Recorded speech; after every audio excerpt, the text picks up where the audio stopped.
Here we go. Merc versus MelsMew. Very strong battlers. Let's see what they got. We've got a Nidoqueen lead from Merc and the legendary from MelsMew. This is the one, the swords dancing fish. Goes for turn one. Merc smartly switches into Dragalge. Razor Shell does decent damage because the Alomomola is at +2 attack, so does some pretty decent damage, but it does not look like it's going to two-shot. Overdrive from the Dragalge, very nice on Merc's side that he has that. Does look like it will two-shot the Alomomola. I tried to say it right and I couldn't do it. So the second overdrive does kill it, and that's a huge asset on Mel's team that is already dead. When I watched this the first time, I was thinking, oh man, I'm surprised Mel wasn't a little bit more careful with that. Swords Dance Alomomola is very, very strong.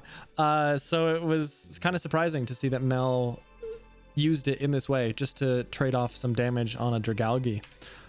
Palisand comes in and Merc switches out into Poliwrath. Not a bad play. Doesn't take too much damage.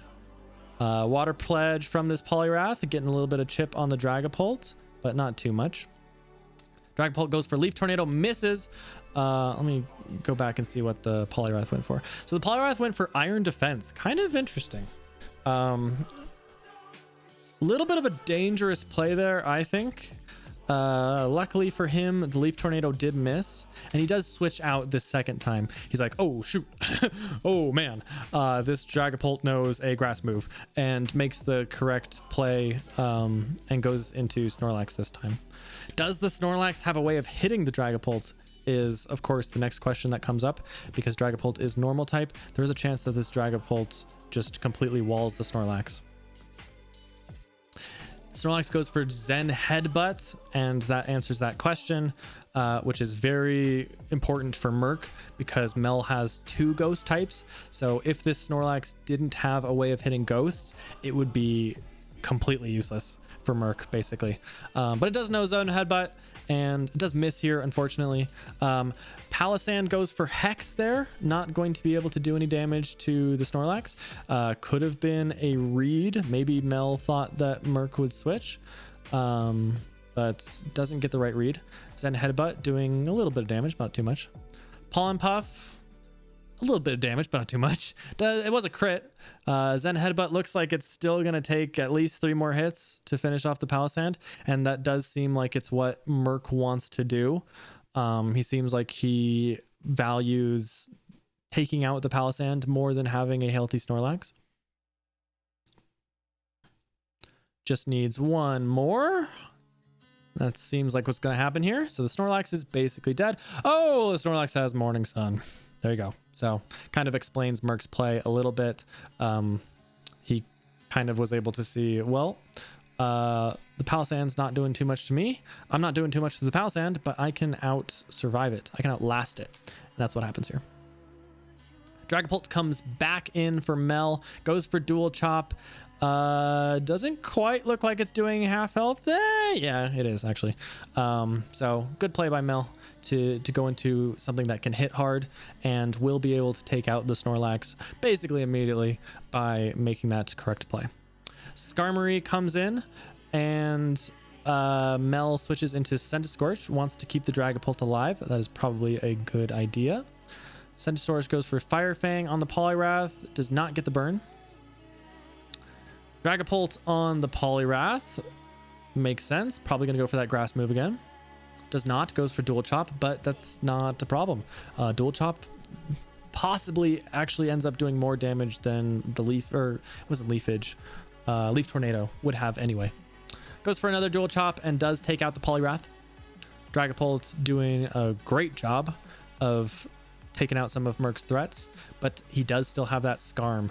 And luckily for Mel, in this case, Mel does have Ominous Wind, which is a special attack and is ghost type, exactly what Mel needs in this situation to try and do damage to the Skarm. but it does go down to a pluck. So that's a very strong Pokemon that is now down for Mel. Scorch coming on in, as we've seen before, going for Fire Fang again, does actually quite good damage on this Nidoqueen. Nidoqueen going for Drill Run, which does a little bit less than I would have thought. And looks like this Nidoqueen is not going to be getting... Oh, there you go, Milk Drink. This Nidoqueen can't get as good of a trade. Merc earlier in this battle had a really nice trade of his Snorlax versus Mel's Palisand because of the Snorlax being able to heal. This Nidoqueen isn't going to be able to do nearly as much as the Snorlax did because the Scorch with Fire Fang is dealing some pretty big damage to this Nidoqueen. So the Nidoqueen is able to heal through it, but just barely. So it can't do anything too special. Drill Run crit made a pretty big difference. I definitely think the Scorch would have stayed alive if that did not crit, but that is what happens here. Hatterene comes on in, and the Nidoqueen heals back up. Very dangerous play on Merc's part. If this Hatterene knows a good Psychic move, Nidoqueen is weak to Psychic and could absolutely get one-shot by a Psychic attack from the Hatterene. That is not what happens. There is a Psychic attack from the Hatterene, but it is Psy Wave and not Psy Beam or Psychic or anything like that. So it is a fixed, well, not fixed, but between 25 and 75 random damage instead of being a normal attack. If it was, again, Psy Wave or sorry, not Psy Wave. If it was Psy Beam, I think this Nidoqueen would be pretty much dead at this point. Unfortunate for Mel to not have the right attack at the right time.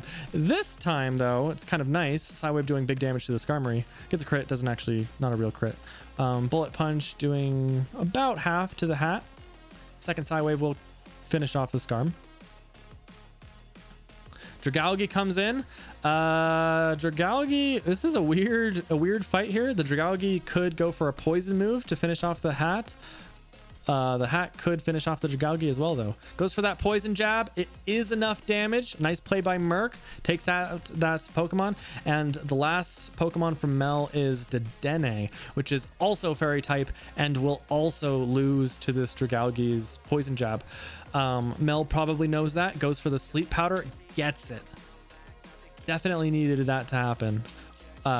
Assuming that the Dedenne was not able to one-shot, which was the case. The Dedenne does know Draining Kiss instead of a higher damage move, so had to go for that sleep in order to be able to fight this Dragalge at all. But Merc does still have Nidoqueen alive, and Nidoqueen gets put to sleep again. So that's again what Mel has to do to have any chance of winning this game. Mel's making the plays that need to be made in order to have a chance of winning. But that being said, this Draining Kiss is doing nothing at all, so it's really pretty much over at this point. This Nidoqueen should be able to at some point break out of sleep and just finish off this Dedenne. Merc decides to heal up with his turn after sleep. Not a bad idea, just to be safe. Goes for Drill Run on the Sleep Powder miss, and that is a victory for Merc.